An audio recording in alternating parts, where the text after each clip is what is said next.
Hello, hello, and welcome back to Weaving Resonance.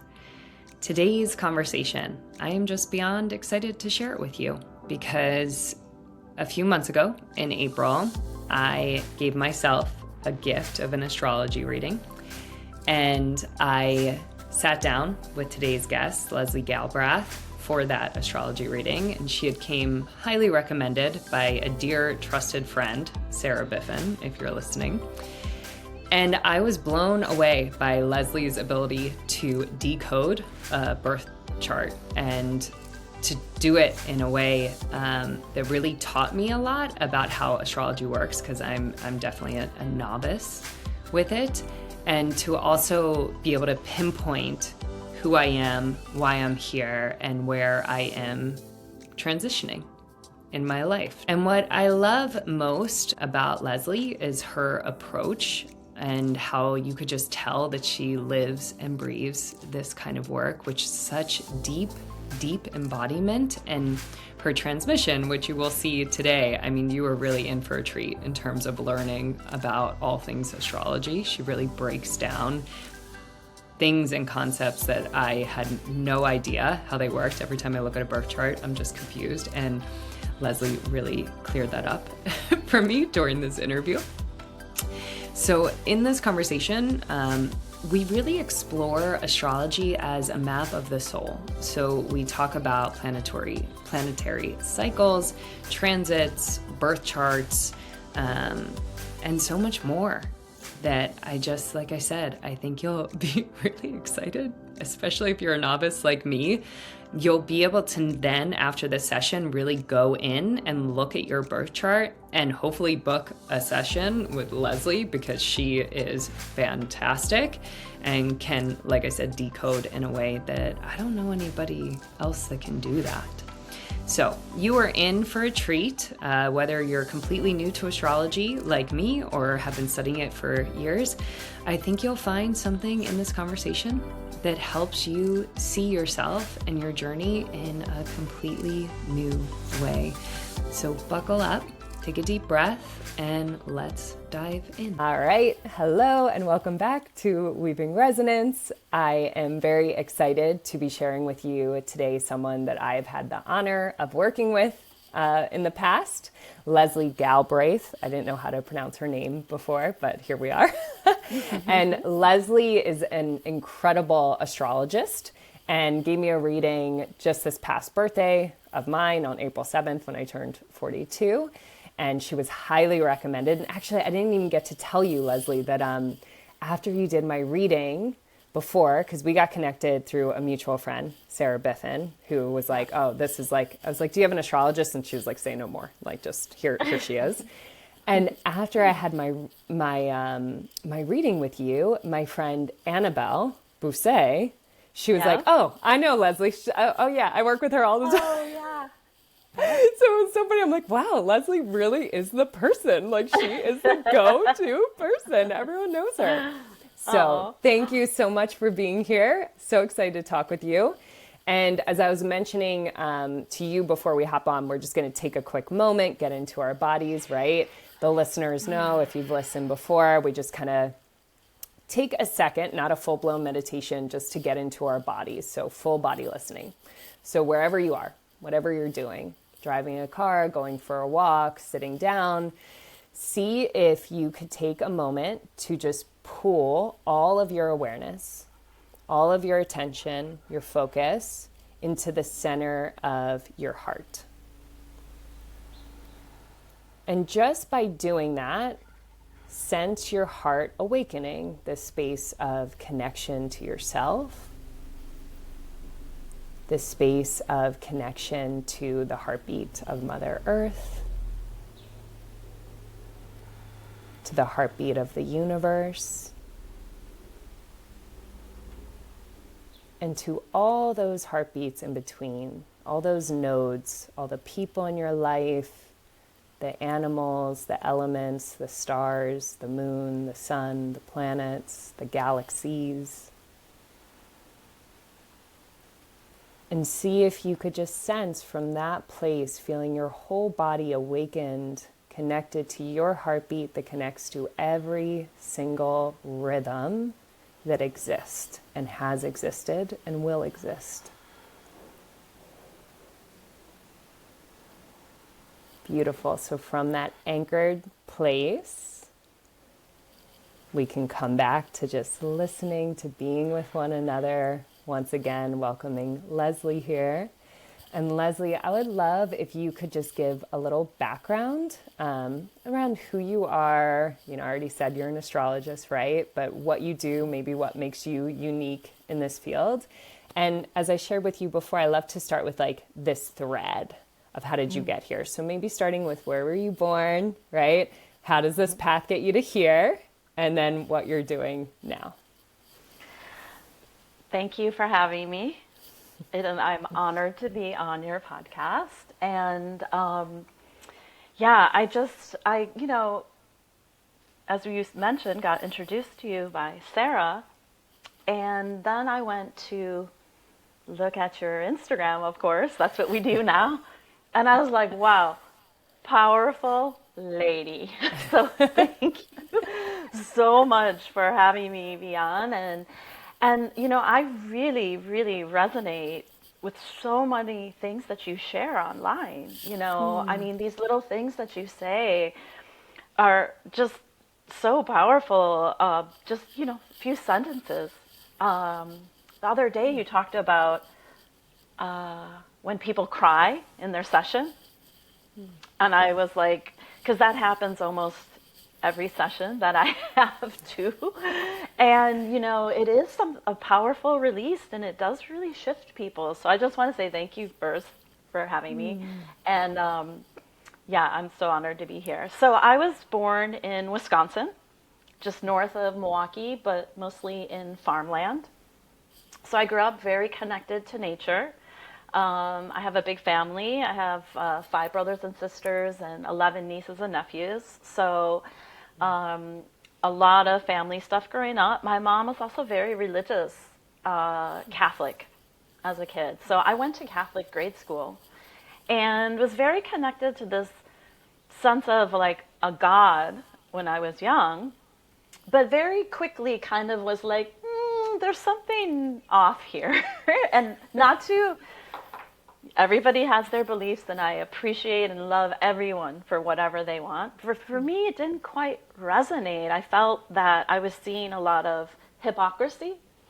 And so as a very small kid, I was really opening my eyes to a lot of things that were happening around me, especially within the church, and things that were going on that were not appropriate and all sorts of stuff. And I sensed that deeply as a kid. And I was like, why is this happening? So after I kind of came home and I was like, I'm done, then I went to public school. And after I got confirmed, my belief kind of connection to God was always so strong, but it wasn't in that type of faith. Like I built this other connection, which when you just talked about centering in your heart, that's where I felt it was. So as I went on my journey, I studied art in college.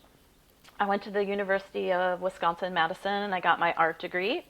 And I was very interested in art since forever. I went to school. After school, I moved to Seattle for a little bit. I worked in the arts there for an art consultant. And then about 24 years ago, I moved to New York City and I worked in the art world here. I worked for a contemporary art conservator running the studio, and it was kind of like my dream job. I was working with all top artists, top musicians, top museums, top collectors. I mean, it was just like the real top of the art world, and very exciting job. But I felt really unfulfilled, and I just didn't know like why or what, and I just was so like frustrated, you know, and just bummed, even though it was a great job, great place, great people. So in 2009, I knew that I had to do something different. I also had a health crisis at that time. I had some really bad problems with my stomach. And a friend of mine worked for an acupuncturist, and he said, come see Abdi Asadi. I'm going to say who it is because he's my mentor and teacher. And I went there, and he looked at me, and he said, almost like my entire life's journey. And then he said, you're fine.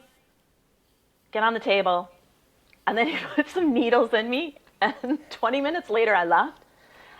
And I, over the course of 3 days, completely felt better. And I had been months of doctors.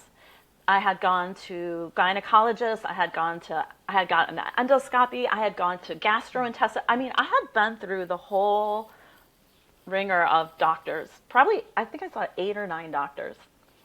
And in 20 minutes, he was like, your mom, your dad, your brother, your blood. And he just went through everything. And I was like, what?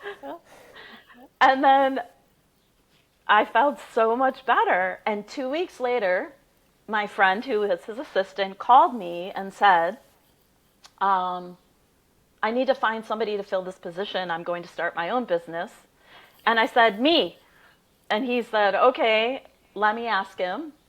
Called him, called me back. He said, you're hired. I said, wait, does he want an interview? He said, nope, no interview needed. You're hired. So I went to my job. I gave 2 weeks notice, and I went to go work for him. And so over the course of about 4 years, that's when I started studying astrology. As a gift from the art studio for me leaving, they gifted me an astrology reading. And that woman, I had already found her online because we had given the owner a reading gift with her, Rebecca Gordon. And so they gave me a gift with her. I went and met her in this little office in Midtown, and she sat down and she proceeded to say almost the same things as Abdi. Oh, your family, you're this, your brother, you're this. And I thought, wait a minute here, this is wild. Like, how's this happening? And that something clicked on in my life at that reading. And between the two of those mentors and teachers, then it just took off from there. So I actually ended up studying with her for about a year. She was kind of my first mentor teacher into the astrology. I read books on my own, did my own work, and in that time working for Abdi, I learned a lot about energy, Chinese medicine, how powerful we are to heal ourselves, meditation, psychic awareness. I mean, I learned a lot, and it was like a quick, expedited school in energy. And at the end of about 4 years, he said, I'm going to close down my practice in this way, and I'm going to, get rid of you as an assistant because I'm going to see less people now. He had been doing it for about 35 years at that point. And I looked at him and I was like, what am I going to do? And he's like, you're an astrologer now. And that week, I met this really amazing lady, Lisa, from a healing center, Maha Rose, in Greenpoint, Brooklyn. And she said, oh, I want an astrologer at my healing center. And I said, okay, great. So I went to go talk to her, and then I started working there that same week. And then I worked there for about 7 years, seeing clients, teaching classes, building my practice, and then it just continued since then. And here I am today. Wow. And now you do everything online? Is that true? Like everything Yes. virtually, or do you meet people still, or no? I do everything online. I have clients all over the world, so I do, just phone sessions. Right. But recently, I've been really feeling the call to do more group stuff and connecting with people and talking more. And our mutual friend, Dan, who is Sarah's husband, the power couple, Dan and Sarah. Dan and I talked about doing some little group stuff together, possibly. So I'm really feeling like wanting to get back into in person and working because it's just so fun. You know, when I do my classes, I have a projector and I project the chart on the on the wall, and then I talk people through it and teach about it, and it's just great. I love being with people. So I'm kind of wanting to get back more into doing more group stuff.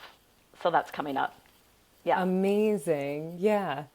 I feel like I have so many questions that I want to ask, and I'm going to try to reframe myself a little bit because they're more like very personal questions. But I wanted to ask you, how have you seen that astrology has changed your life? Like, how do you live now that you didn't live before you knew about astrology? Like, do you kind of wake up and always kind of look at where the planets are? Yep. And I mean, great question, because it really is a big shift. And I know all my planets. Obviously, I have everything memorized. And then I know where everything is, always. So, for example, today we're talking on June 11th.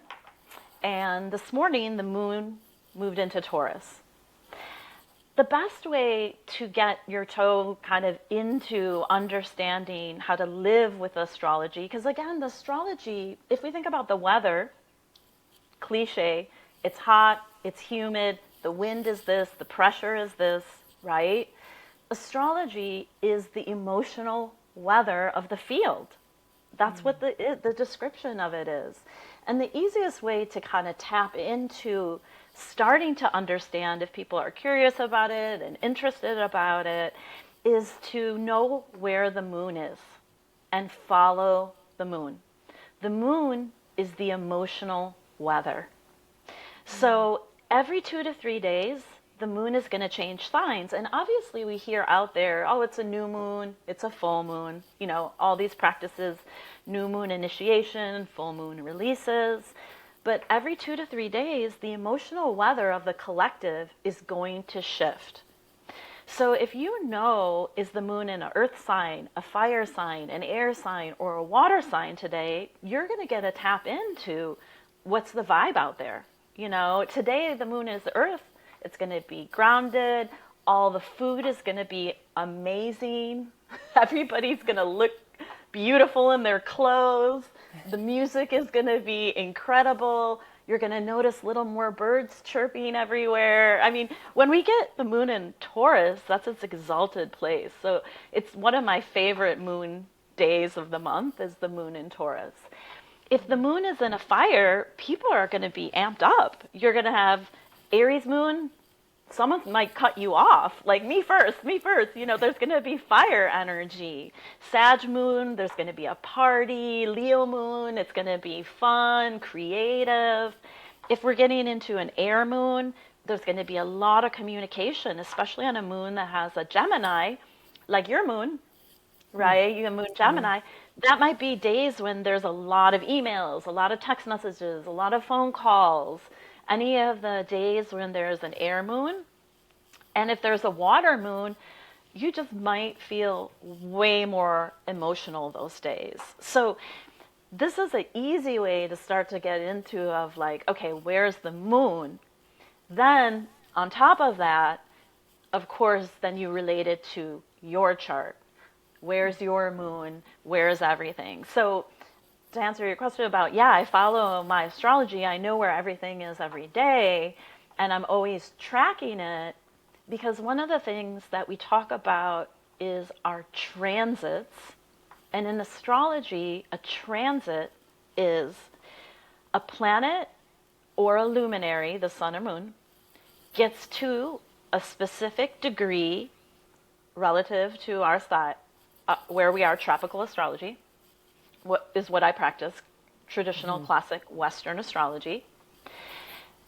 That luminary or planet gets to a degree that we have stamped in our field, our aura, our energetic code, whatever we want to call, and there is a resonance, right?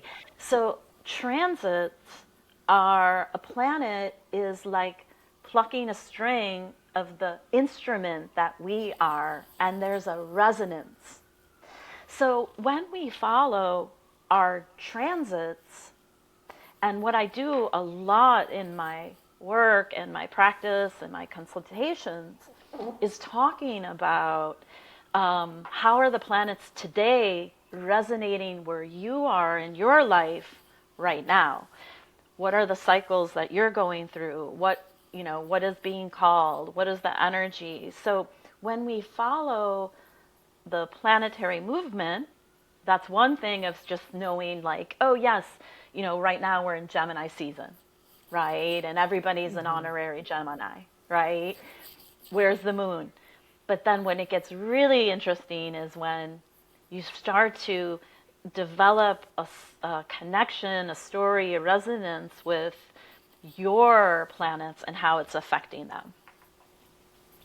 So transit is like exactly what's happening in your chart in comparison with what's happening in the world, like if we're in Gemini season. Is that what you mean by the word transit? Yeah. So when you have all of your planets lined up, you have an energetic code, right? And all the planets when you were born are fixed at a number. That number is your code. So anytime a planet or the sun or moon gets to the number, that's called a transit, and there's an interaction of energy.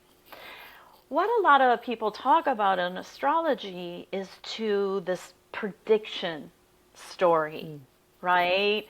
So let's say that I'm going to have Mars transit or line up to a certain point in my chart. What's going to happen there? The thing that's so cool about all of this is that the potentials are limitless. The potentiality of this reality is incredible. And there is so much magic that happens in this realm that we are a part of and in this physical body. But we are the creators. We are the creators of our reality. So astrology, when we hear so many things on like, I say TikTok astrologers now, and you hear all this stuff of like, today's the best day of the year, and that's this day and every day and all that. A lot of that is nonsense, quite honestly. It's just nonsense. I have a really good friend of mine. She's always sending me stuff, and I said, what? When she sends me some stuff, and I understand they want to get involved, they're excited about it. But when you really get to the essence of what is astrology, it is the map of your soul. You came here with a purpose. You came here with a plan. And you are living out that cycle. So the transits are activators of different cycles in our life. Does that make sense? Yeah. So they're like pivotal moments. Yes. And right? For example, too, think about every year when it's your birthday, okay? So every year when it's your birthday, the sun returns to the exact position that the sun was on the day that you were born, right? So that's a transit of the sun in a conjunction to your sun. Got it. So we have all these different little, stories, and because the planet's moving at different cycles, we might have a transit of Mercury, and that lasts one day. And that day we get an important message or an important meeting, or we meet somebody. We have transits where, let's say, Pluto crosses over your sun. That transit lasts almost 2 years or more. Right. So as we go through our life's journey, we are going to have, at certain ages, all of us, the same transits. And the biggest one you hear about is Saturn return, right? That's a transit of Saturn in a conjunction to your Saturn. So at the end of your 20s, 28, 29, starts to creep in, 30, 31, Saturn aligns with your Saturn, and it's a period of maturity and growth. So our whole life, there are certain ages that everyone is going to have these really important cycles. Another big cycle at 50, 51, everyone has Chiron, the wounded healer, return to the position it was when they were born. Okay? So in those periods, yes, you're being asked to confront something, right? Or grow something, or evolve some part of your soul. We also have our own specific plan, and then we have personal transits, and that's very personal to our chart. So I like to kind of talk about that because most of the time you hear a lot about astrology, you hear about, oh, what's my sun sign? Yes, my ego. What's my moon sign? My emotion. My rising sign. How do I perceive the world? How am I seen in the world? These are all parts of our character makeup, right? Our Mercury, how do we give and receive information? Venus is how do we love, what do we value? It's about our vanity, how we dress, what we value in relationships. Our Mars, all these different planets are different archetypes. Our Mars is our desire, how we move. If you look at your Mars in your chart, you'll get a sense of how do you move? Do you move fast or do you move slow? Is mine fast? Your Mars is in Scorpio. Is that fast? So move with intensity. You have other things that are in fight, but move with intensity. That makes sense. My Mars is in Taurus. I walk so slow. My best friend, her Mars is in Aries. She's already there 10 minutes before I'm there, and I used to get frustrated, but I was like, yeah, I'll see you. I'll meet you at the door. Like, she goes so fast. She's just like, walk. Me, I don't want to be rushed. My Mars is slow. So all the planets, we talk about that, but where astrology gets super fascinating is when we get into the transits for me. So can you break down, like you started kind of breaking down all the planets, and it was something that I wanted to ask you. I was going to ask you about you already did it, about the sun, the moon, and the rising, but you already did it. Yeah. Can you break down all the planets like you just did with Mars, right? It's kind of like the speed in which we move in life. Yep. Right? And I think you said a few before that, but maybe if we could go in order from the sun, if that's helpful, or however you want to do sure. it. Yeah. So the sun and moon are not planets.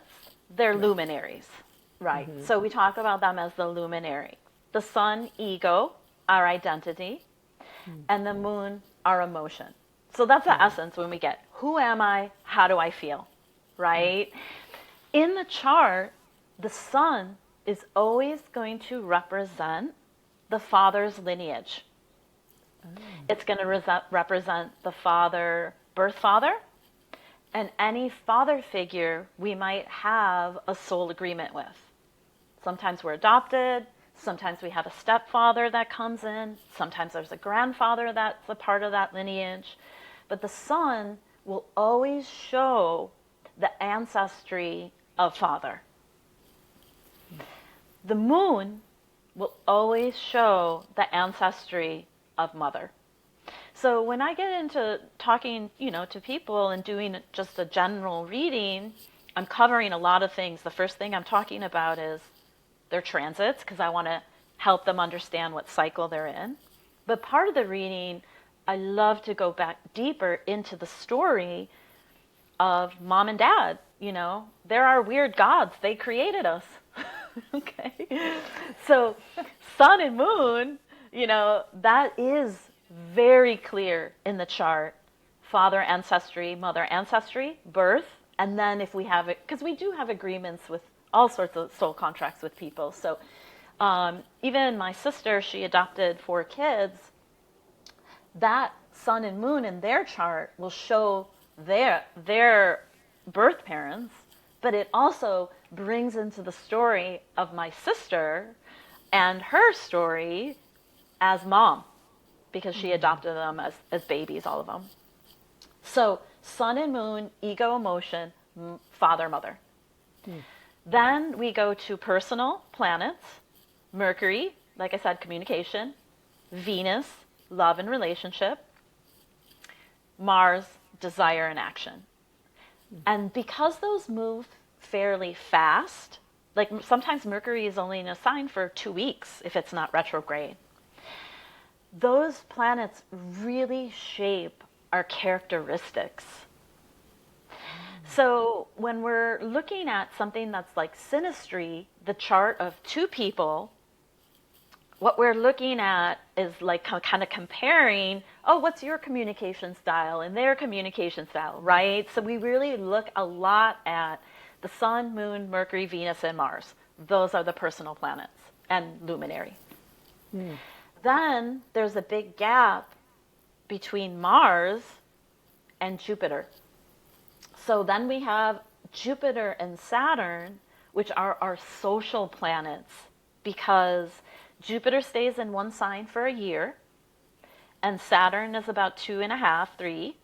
So everybody in our age group will have the same Jupiter Saturn. Everybody in our class and school and that same kind of 1-2 years will have this, most likely the similar Jupiter Saturn. Jupiter in our chart shows a lot about our joy and our confidence and where we hear out there about luck. But I look at it as wherever our Jupiter is, there's a lot of gifts that we bring in this life, right? And there's a lot of things that are like kind of part of our magic. Your Jupiter is in Capricorn. Work, show up, discipline, responsible, get it done, make it happen, leader, guide, teacher. I'm going to be here for you whenever you need it. That makes sense. This is something that's you're just naturally, and even the sign that it's in, we can also look at the house, which is areas of our life. Your Jupiter is in your 6th house, your house of day-to-day work. Your work. So your work and this gift that you have with you helping all these people and sharing all this incredible service, right? This is something that there's a natural, inherent gift, which I believe comes from other lives. That's how I look at it from evolutionary astrology point. We've been here in the physical over and over and over. So our Jupiter is going to show us a lot about the gifts that we are here. Our Saturn is our planet of work and discipline and responsibility and duty. And Saturn is going to be a little bit more where we have some lessons. So whatever sign it's in, whatever house it is, it's going to show us a lot about what I say is like our soul syllabus, the things that we came here to work on and evolve. Some of the tougher stuff in the chart that we're really like, this is not easy stuff, is going to be through our Saturn. So Saturn is the planet we look at as work, discipline, responsibility, duty, because Saturn's the ruler of Capricorn. So that's the affinity there. Those are social. Okay. Then the outer planets are generational, and they shape all sorts of the era of times. Uranus represents where we have this unique genius and our sense of freedom and individuality. Neptune is a lot about our spiritual gifts and some of the spiritual connections, our creativity, things like that. What do we idolize? Another little bit, where is our magic? Neptune. And then, and also with Neptune, which is so cool, it stays in a sign for about 14 years. Neptune will also shape the fashion of the time, which I also love when you look at these generational stuff. You look at Neptune was in the 60s when it was all short skirts. Neptune was in Scorpio. We had mini skirts. Neptune went in the 70s into Sag, and we had like bell bottoms, right? Neptune in the 80s was in Capricorn. Everybody had shoulder pads and like the big hair. Yes. Neptune was in Aquarius, and then everybody, or yeah, after Capricorn is Aquarius, and then everybody had like weird textures and weird clothes and reflective and futuristic stuff. And then Neptune just left Pisces last year. Neptune had been in Pisces for 14 years, and what came back? Tie-dyes, flowies, jewelry, like everything, like Neptune, this real, like, kind of like mystical, magical energy, and connecting to the way that we dress and present ourselves. Now Neptune's in Aries, and I saw, which was so wild. There is a fashion show, and I think it was like the week after when Neptune first moved into Aries, because I don't have TV, I don't watch any of media, but I skim the news constantly to correlate the astrology. Okay, so I look at things all day, all the time, so I can correlate that. But then that's about it. I don't go to, because otherwise, it's too much. So I noticed in this fashion show, it was all this armor and this spikes. It was actually a friend of mine, Tava, her good friend is Daniel Rosenberry of Schiaparelli, and it was his collection. And he had all these spikes and all these things up, and I thought, oh my God, Neptune in Aries? Like, it can't get any more, like, armor. Like, the whole collection looked like armor, and I was like, this is so wild. I was like, so cool. So Neptune's a lot about the fashion of the time. What are we into? What are people drawn to in that energy? Then we have Pluto, and Pluto stays in a sign for 13 to 30 years, and it's about power, our inner power, our drive. Pluto's the planet of transformation. So in our chart, wherever our Pluto is, we're going to have this really strong transformational quality that's going to death and rebirth, death and rebirth, death and rebirth. Pluto in your chart is in the 4th house, the house of home and family. Makes sense. Yeah. So death and rebirth in that area of your life, learning, and then another learning, and then another growth, and then a death of something, and another rebirth of something, over and over and over. This is usually where Pluto will find incredible transformation, wherever it is in our chart. So those are the main ones. Right. There's 2 other points that we throw in. Chiron, which is an asteroid, and that shows us where we carry a wound that we will turn into a healing teaching gift. And that wound usually starts very young, when we're a child, through our family dynamic. And as we heal that wound, then we become a teacher and a guide, kind of like a maverick. Chiron is associated with for that energy. And then the last 2 points that are hierarchy important in our chart is the North Node and the South Node. And you'll hear those all the time. People talk about those. And because those 2 points really speak about the South Node, what's our mastery and the gifts we came here with, and our North Node, what are we moving towards in this life that might be a little uncomfortable for us, but we're excited to grow something. Yeah. I told you before we got on, like, one of the things when we were doing my reading that I really remembered is that I came with like this fire energy in the North Node, and now I'm moving in the South Node, and now I'm moving into more of an air. And I was saying to you that, like, it really helped me because air does feel uncomfortable to me. Like, being in Aries, being very fire, like, action feels comfortable, going, leading. And then moving into this air of like communication, relationship, that kind of thing, I was like, oh goodness, that's like, even though I love to communicate, but when it just feels a little unsettling to me, so it's so interesting. I never knew that about the nodes at all. And I just have to say, I mean, I just learned so much over the 5-10 minutes that you were just talking. You are an incredible teacher. And I never understood like a really interesting thing when you were speaking. I was like, oh, like the planets kind of remind me how the chakras work in a way of like this, there's the lower chakras, like you were saying, the planets that are close to the sun are more like our character, right? And then there's kind of the center chakras, the higher chakras. And as you were getting further away, it was making me realize like there's a pattern here, like there's a pattern in how something evolves. And, one of the questions that was coming up for me that I was like, I'm not going to ask it.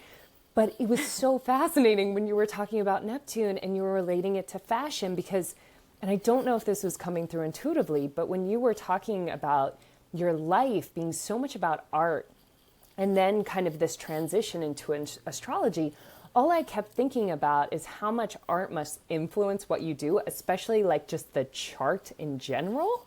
Like, I feel like you must just look at that and like just understand on a design level, get it in like such a unique way that other people must not be able to connect dots on, So it just, when you were talking about Neptune and fashion, I was like, oh my goodness, this is exactly what I was thinking about, is that Leslie must have such a gift when it comes to like this transmission through art, through time, through space, and how that works through astrology, time and space. So just very interesting. You're so on it. Neptune is exactly conjunct my midheaven, my house of career. Oh my gosh. So you're tapped in. That's I exactly really that is. feel it. Yeah. Yeah. It is very visual for me. I have to look at the chart in a very visual way. And when I teach about the chart, I have it set where it's a very and I teach that way to kind of like the visualization of it. So yeah, that's it. And it is an art. Astrology is an art. And it is a science in some ways. There's a lot of geometry. There's a lot of numbers, So it's an art and a science. It's a real tool of divination, essentially. Yeah. Right? I would love if you, because I feel like you're just putting so many pieces together. Would you talk to us about the houses then? Like, what are the houses? So then someone can kind of like collect this in their head. Yes. Okay. So all these things matter. In the chart, when you see that wheel, it looks so complicated. And you can think of astrology again, it's like a language. It's like learning Spanish, it's like French. It's a language. So it's a language everybody can learn. It just looks kind of complicated and a little intimidating when you look at the wheel. It's like, what am I looking at? But the wheel, once you start to learn a little bit, like we talk about what are the glyphs for each sign, like the moon is the moon symbol, right? Once you learn that language, you can put things together pretty quickly. So the chart will always have a ascendant which sets your rising sign. That's why the time is so important. So if you're somebody, you know your birth location, the date, but you don't know the time, if you are in the United States listening, other countries have different protocol and you can connect to the hospital. I know people in Canada, I have a lot of clients in Canada. I know sometimes they can call the hospital directly and they do have records. But in the United States, if you don't know your time or you have a copy of your birth certificate that doesn't have the time, you can go to the CDC, Bureau of Vital Statistics. You can just Google it, CDC, Bureau of Vital Statistics. And every single state has an office, and you can write, there's usually a co-fee of between $10 and $20. You can write or call, it also depends on the state, and ask for the long form of your original birth certificate, and you will get the time. And most records in all the states go back to 1910, 1904, or something like that. So if you're someone who doesn't know their time, but you want, and I really encourage everybody to do the digging. Sometimes you see in baby books or you see in a photograph. Now every child knows what time they're born. There's like a picture of it. Yeah.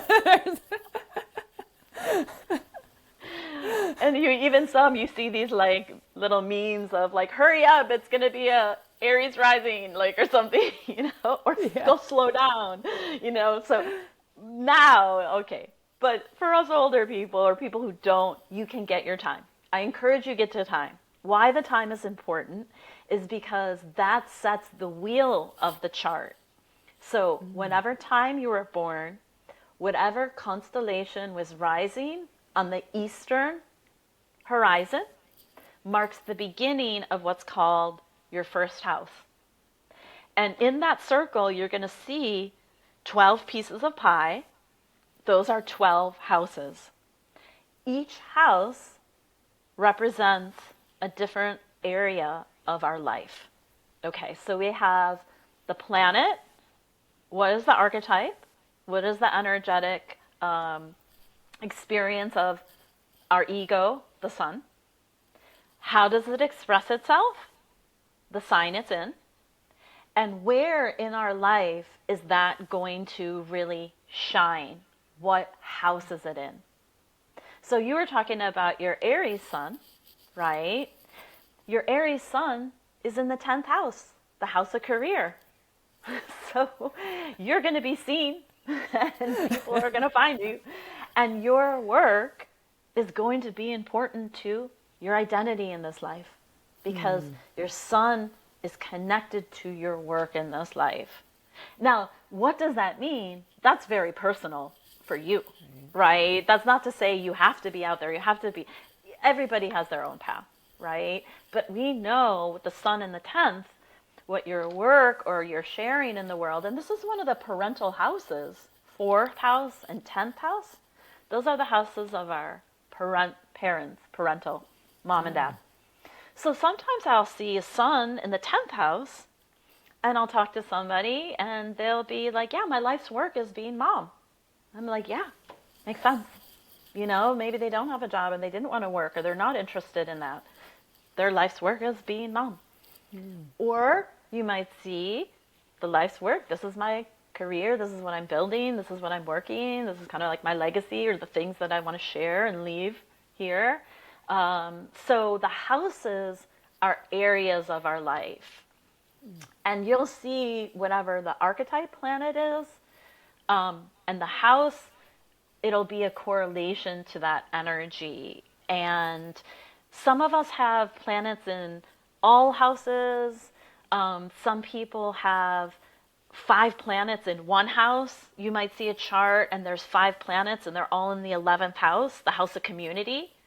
And so this soul, it's all about community and friends in this life. You know, you'll see everything is beautiful in the chart.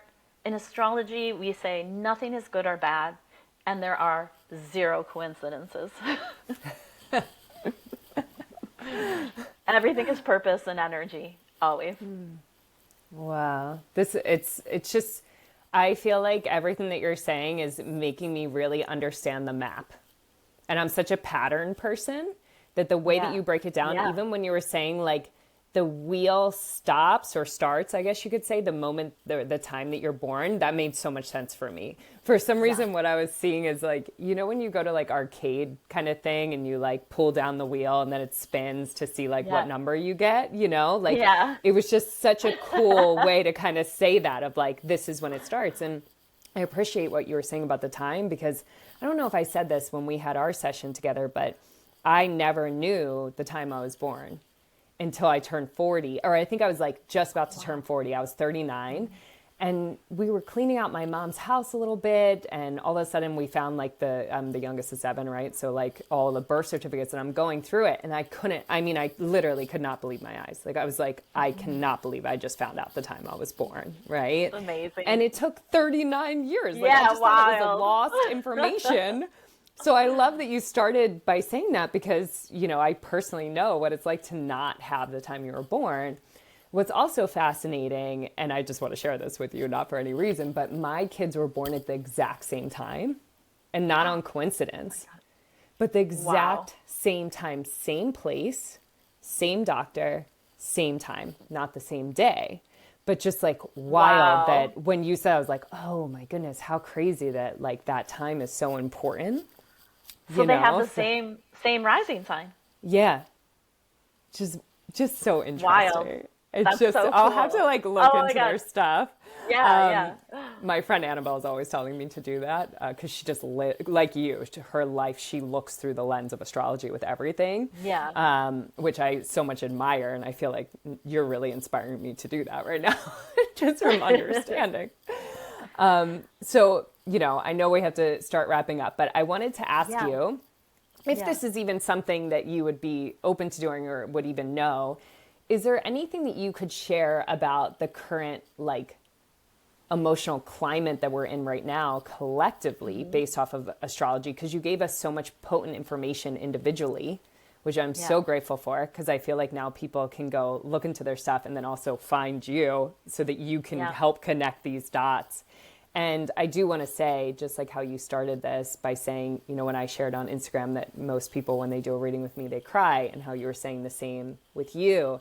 I feel like that's what makes this so special, and the work that you do so special, because anyone or anything, whether it's AI, can put these dots together, but only a human can create the resonance. And the impact within the body, which is so different than collecting information in the mind. So much when we collect in here, it stays there. But what you do is you collect the information, the codes within the body, and help things to click in a way that it could never click if you just have the information through the head. So I just wanted to share that, because I know, especially in the age of right now with AI, it's so easy for us to do this in different ways, to plug stuff in, but man, it's not retaining. And it's not creating embodiment. And I feel like that's what you do, which is such a gift, and thank you. And I would love to get that transmission collectively, whatever you would like to share, for people to just understand on a level of where we are on a greater scale. Yeah, and that's, such an important point you talk about, because in a reading, when I'm talking to somebody, and I'm sure you have the same energy, I have a body resonance. And I know, and I've, worked very hard to connect to that in a very pure way by spending, a lot of time in nature. So when I talk with somebody and they have something going on, and I have a full goosebump kundalini resonant energy, I know it's their truth. So I know that what they're talking about is important, or we need to expand on, or we need to go deeper with, or I'm going to ask questions about, and AI is not going to do that. It's going to give you information, just like you said, and there's great tools, absolutely, tools for using. But when you want to go deeper into it, that's where the magic really happens, in this moment of us and our intelligent design. We are so much more intelligent than AI. People are like, it's so smart, AI. Yeah, right. Sure it is. One level of intelligence. In processing information, our intelligence, it's not even matched. We're so incredibly magical, and we live in this incredible realm. So, it's just, it's really something to be honored, and something to be hold very dearly, all of that humanity for what we are. And so I appreciate your comment for that, because it is something that happens in any intuitive reading, or people coming from you, the things that you're channeling or you're connecting to, or what's coming through you, that's sacred, and that's coming from something between you and something that is at another level of, we don't even know. What can we call it? It's just, I call it just pure magic, pure love, pure essence, whatever, all that is, it's just, there's so many cool words you can say from it, but it is a special, incredible connectivity that is something that we do, just like you say, embody, right, in our body. The collective energy right now, whoo-wee, it's wild out there. Every day. I'm in New York City. I live in Queens, and as there's an NBA playoffs going on, and there's a bar down the street, and the Knicks were last night, and it was like, ah! And I was like, whoa, what's going on out there? It's wild out there. So the time of this astrology, you hear again a lot of stuff and a lot of collective thing. The most important thing I want people to understand is, when you did the beginning meditation, and you help people to drop into your heart, that's where it's at for everything. To move through anything, to get through everything, at this time, we have to live centered in our heart. It's just it's gonna make things so much easier on us. It's gonna help us to really be the best version of ourselves. It's staying centered in your heart.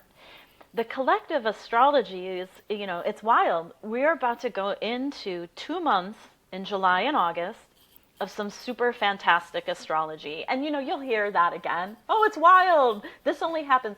Well, when it's rare in the sky, rare things happen on Earth. It's just a correlation. So in July, and specifically the week of the 15, 16, 17, 18, and then when we get to July 19, there's a very rare configuration in the sky between Uranus, Pluto, Neptune, and Saturn. They just basically make a sacred triangle in the sky. That energy is mystical and magical, and we're starting to feel now in June this energy already presenting itself. What I interpret it as is a return to your essence, being your truth, and honoring what you came here to be. That's it. And this energy is going to help take us to another level of that. It's going to open our awareness more. We're going to open our telepathic abilities more, our psychic awareness, our heart. And, we'll always see wild things kind of go out in the collective, because that's what, the game here on Earth is. There's going to be a lot of intensity from moving from a place of living through, when you're talking about those lower chakras, talking about fear, talking about a lot of the lack, talking about a lot of the lower energetics. We're moving to a place to live back centered, closer to our heart.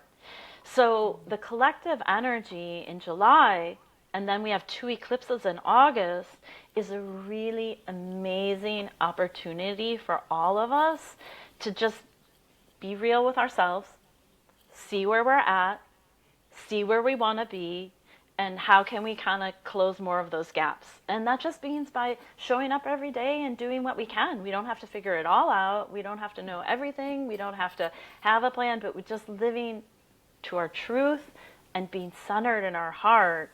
We're going to move through some pretty extraordinary things that are going to be out in the world. So the collective energy is a lot about just staying true. And I also have to say, anytime, and I'm sure as you know too, you live where nature is a little bit more accessible. Anytime you're feeling it, go out in nature. Put your feet on the earth, go for a walk, don't take your phone, look at the sky, talk to the birds, talk to the squirrels. I mean, they all have messages for us, the trees, the flowers. This is something that really will, we talk about all these biohacks and nervous regulation. Nature. It's free. It's amazing. And it will shift your energy. So we're going to go through some pretty super fantastic years in astrology. I mean, it's just, these are the times. There's going to be a lot of stuff. But for us, it's coming back to our truth and our essence and living in our heart centered. Yeah, the whole time you were speaking, it's so funny because as you kept going, it made more and more sense, because intuitively I just kept hearing connection, connection, connection. Yeah. And you were like, yeah, go into nature, listen to the birds, listen to the squirrels. And I was like, oh, and obviously the heart chakra, as I'm sure you know, is one of the frequencies that it processes and holds is connection, is relationship. And it just sounded so true in what you were saying. It's about connecting to yourself. It's about connecting to others, everything, right? And knowing that we're all connected in that space. So, oh my goodness. Leslie, this is fantastic. Thank you so much for your wisdom. Man, your transmission. I am so excited to go look at my chart right now and just dive deeper, because you just, like I've said, I feel like multiple times now, you've just connected so many dots for me that I did not understand before. So thank you so much for everything, for the Oh, reading that you gave me, a few months ago. And I highly yes. encourage everyone, like I started this podcast out, Leslie is apparently the person. She's just the person to go to. And I can attest to that from my own reading with her. And I'm Oh, thanks. sure now all of the listeners can tell just by listening to this. So thank you so much Thank you. for being here. It was such an honor. And I hope to have you back soon. Thank you. Yes, anytime. I would love to come back. We can, go deeper into so many aspects of it, and I love talking about it, as you can tell. Yes, I know I'm I did a so good lot at of it. little chatty, but it's just so cool, and it really is something that yeah, I'm so honored and privileged, and I just feel so grateful that I get to share. And thank you so much for supporting my work and Yeah, having me an opportunity to talk about it. of course. Thank you so much. See you all soon. Thank you so much for listening today. If this episode supported you, please subscribe and leave a rating. That simple step helps this podcast grow and helps more people reconnect with their intuition in a grounded, embodied way. If you want to go deeper, take my 5-minute free quiz in the show notes entitled Unlock the Full Power of Your Intuition, where you'll discover your unique intuitive gifts, whether you're a knower, seer, feeler, or sensor, and learn more about how your intuition naturally speaks to you. Look out for new episodes dropping every Tuesday. I'm so honored to have spent this time with you. See you next week.